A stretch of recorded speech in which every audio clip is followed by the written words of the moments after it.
भारत ने बनाई ऐसी तकनीक, अब पानी बनेगा पेट्रोल। पेट्रोल डीजल बिकेगा कौड़ियों के भाव। अरब देशों में आया भूचाल। अब आरओ मशीन की तरह घर में बनेगा पेट्रोल। आत्मनिर्भरता की ताकत ने पूरी दुनिया को हिलाकर रख दिया। जी हाँ दोस्तों, भारत ने एनर्जी सेक्टर में ऐसी तकनीक डेवलप कर लिया है जो एनर्जी सेक्टर का पूरा नक्शा ही बदल कर रख देगी। अरब देशों के तेल का धंधा चौपट कर देगी। इसलिए अरब देशों में भूचाल आ गया है। अब अरब देशों की मोनोपोली नहीं चलेगी। अभी तक इन देशों ने अपनी उंगलियों पर पूरी दुनिया को खूब नचाया, लेकिन भारत के इस कदम से ये देश खुद नाचने को मजबूर हो गए। दरअसल दोस्तों, भारत अपनी कुल ऊर्जा जरूरतों का 85% हिस्सा दूसरे देशों से इंपोर्ट करता है, जिसमें अरब देश से लेकर रूस, इराक और ईरान शामिल है। और क्रूड ऑयल खरीदने में भारत की फॉरेन करेंसी खर्च होती है, जिससे भारत की इकोनॉमी पर बड़ा असर पड़ता है। लेकिन अब ये पैसा विदेशों में नहीं जाएगा, क्योंकि भारत ने आत्मनिर्भरता को मद्देनजर रखते हुए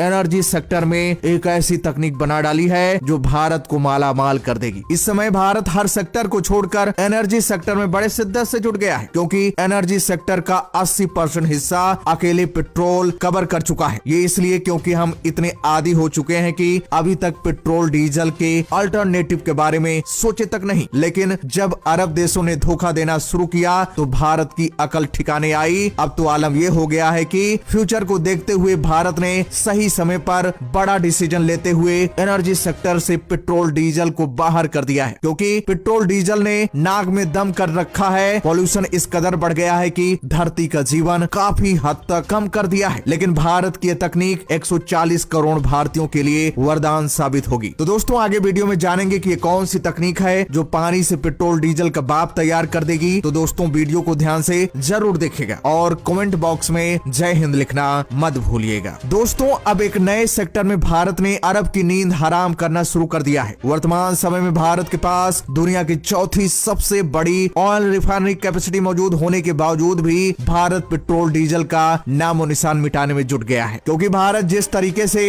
हाइड्रोजन फ्यूल सेक्टर में लगातार तेजी से काम कर रहा है, इससे यही लगता है कि भारत के पास दुनिया की सबसे बड़ी हाइड्रोजन फ्यूल प्रोडक्शन कैपेसिटी होने वाली है, जिससे ऑयल रिफाइनरी इंडस्ट्री को बड़ा झटका लगने वाला है। अभी भारत के पास जो दुनिया की सबसे बड़ी रिफाइनरी है वो है जामनगर रिफाइनरी। इसे रिलायंस इंडस्ट्री ऑपरेट करती है, जिसमें एक दिन में करीब 1.2 मिलियन बैरल कच्चे तेल को रिफाइन किया जाता है। इससे आप अंदाजा लगा सकते हैं कि इस इंडस्ट्री को कितना नुकसान होने वाला है। अब यहाँ पर समझने वाली बात यह है कि जिस तरह क्रूड ऑयल और हाइड्रोकार्बन के बिजनेस में रिफाइनरी बहुत इंपॉर्टेंट रोल प्ले करती है, अगर रिफाइनरीज नहीं होंगी तो क्रूड ऑयल को एक्चुअल पेट्रोलियम प्रोडक्ट में कन्वर्ट करना नामुमकिन है। लेकिन पेट्रोल डीजल होगा ही नहीं तो इन इंडस्ट्री का काम क्या। इनकी जगह भारत अब दुनिया का सबसे बड़ा इलेक्ट्रोलाइजर प्लांट लगाने जा रहा है, क्योंकि जिस तरह क्रूड ऑयल इंडस्ट्री के लिए ऑयल रिफाइनरीज बहुत जरूरी है, सेम उसी तरह हाइड्रोजन इंडस्ट्री में इलेक्ट्रोलाइजर इंपॉर्टेंट रोल निभाता है। दरअसल इलेक्ट्रोलाइजर एक ऐसा डिवाइस है जो रिन्यूएबल एनर्जी यानी कि सोलर या विंड एनर्जी का इस्तेमाल करते हुए पानी से हाइड्रोजन और ऑक्सीजन को अलग करने का काम करता है, जिसके बाद हमें हाइड्रोजन फ्यूल मिलता है, जिसे ग्रीन हाइड्रोजन भी कहते हैं। हाइड्रोजन क्लीन एनर्जी के अंतर्गत आता है। ये एक ऐसा एलिमेंट है जो इन्वायरमेंट में किसी न किसी से जुड़ा हुआ मिलता है। ये इन्वायरमेंट में प्योर फॉर्म में अवेलेबल नहीं होता। आपको बता दें, इसमें बहुत एनर्जी पाई जाती है। धरती पर ये क्रिटिकल मॉलिक्यूल्स जैसे पानी या हाइड्रोकार्बन के फॉर्म में पाया जाता है। ये पेट्रोल डीजल का भी बाप है। इसे पानी से इलेक्ट्रोलिसिस प्रोसेस के थ्रू प्रोड्यूस किया जाता है और ये सब इलेक्ट्रोलाइजर के जरिए होता है। सबसे खुशी की बात तो यह है कि पेट्रोल डीजल के जलने पर पॉल्यूशन निकलता है, लेकिन इसके जलने से पानी ही निकलता है। अभी तक भारत इलेक्ट्रोलाइजर दूसरे देशों से इंपोर्ट करता था, जो काफी महंगा पड़ता था, जिससे भारत के पास इलेक्ट्रोलाइजर का स्टॉक लिमिटेड था। इसलिए भारत बड़े स्केल पर हाइड्रोजन प्रोड्यूस नहीं कर पा रहा था। लेकिन भारत इसे बनाने की ऐसी तकनीक खुद डेवलप कर लिया है जो दुनिया का सबसे सस्ता इलेक्ट्रोलाइजर बनाकर तैयार कर देगी। दरअसल आज एक ऐसी रिपोर्ट निकलकर सामने आई है जिससे ये सारी चीजें क्लियरली बताई जा सकती हैं कि भारत फ्यूचर में दुनिया का सबसे बड़ा इलेक्ट्रोलाइजर प्रोड्यूस करने वाला देश बनने वाला है। रिपोर्ट के मुताबिक 7 जुलाई 2023 को भारत की solar energy corporation of India की तरफ से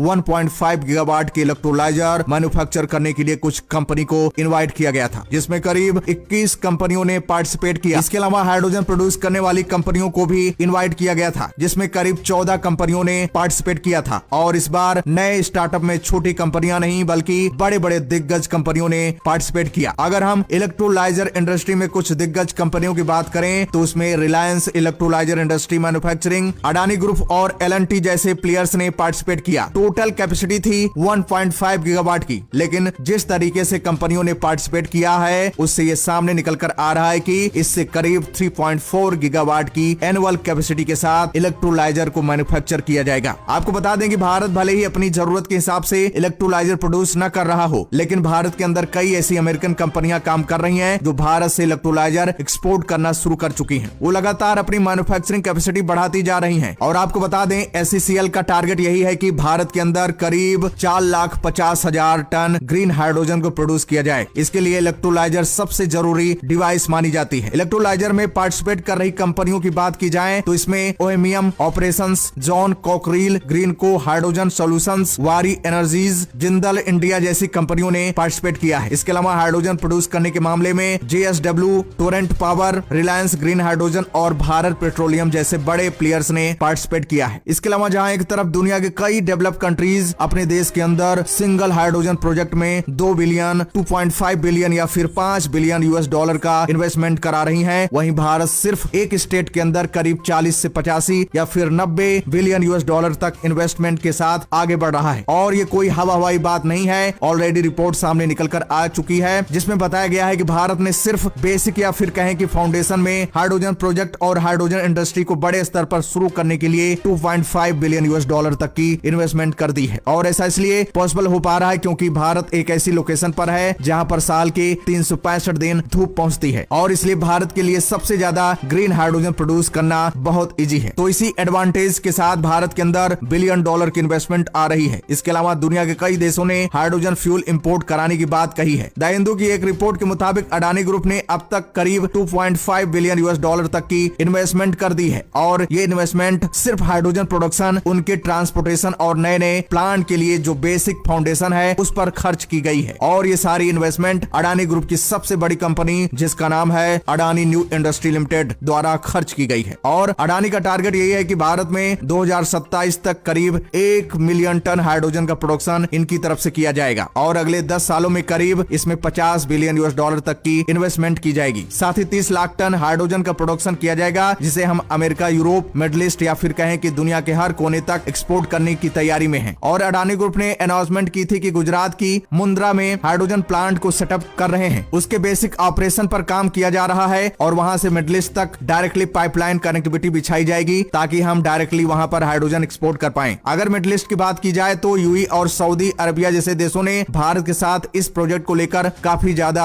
दिलचस्पी दिखाई है और उन्होंने ये भी कहा है कि हम ऐसी पाइपलाइन कनेक्टिविटी बनाएंगे जिससे हम इजिली क्रूड ऑयल जैसी चीजों को एक्सपोर्ट कर सकें, इसके साथ साथ हाइड्रोजन जैसी चीजों को भी इंपोर्ट कर पाएं, यानी मल्टीपल बिजनेस। अडानी ग्रुप की सबसे अच्छी बात यह है कि अडानी ग्रुप पूरे प्रोसेस को एक साथ लेकर चल रहा है, यानी कि सोलर पैनल को बनाने वाली मल्टीपल फैक्ट्रीज भी भारत में सेटअप की जानी है। इसके अलावा सोलर पैनल्स में इस्तेमाल होने वाले वेफर्स, सेल्स, मॉड्यूल्स और बैटरी का प्रोडक्शन अडानी ग्रुप करने वाला है और विंड टरबाइन में इस्तेमाल होने वाले जनरेटर और मल्टीपल इलेक्ट्रॉनिक चीजों का प्रोडक्शन भी अडानी ग्रुप करेगा ताकि उन्हें कोई भी कंपोनेंट या फिर मशीनरी किसी और देश से इंपोर्ट करने की जरूरत ही न पड़े। आपको याद होगा रिसेंटली अडानी ग्रुप ने 5.2 मेगावाट के विंड टरबाइन ट्रेड को भी विकसित किया है जो कि बहुत ज्यादा पावरफुल टरबाइन जनरेटर माना गया है। और इसी साल हुई बड़ी डेवलपमेंट की बात की जाए तो अडानी ग्रुप ने सितंबर के महीने में जापान और ताइवान जैसे देशों के साथ ग्रीन हाइड्रोजन और अमोनिया को प्रोड्यूस करने और इसके अलावा उसको एक्सपोर्ट करने के लिए भी कई समझौते पर भी साइन किए हैं। हाइड्रोजन को फ्यूचर ऑफ फ्यूल भी कहा जा रहा है, यानी आने वाला समय इसका मोहताज होने वाला है। तो दोस्तों भारत को जल्द से जल्द इलेक्ट्रोलाइजर प्रोड्यूस करना शुरू कर देना चाहिए। इसके बारे में आपका क्या कहना है कमेंट बॉक्स में जरूर बताइएगा। तो दोस्तों जय हिंद, जय भारत।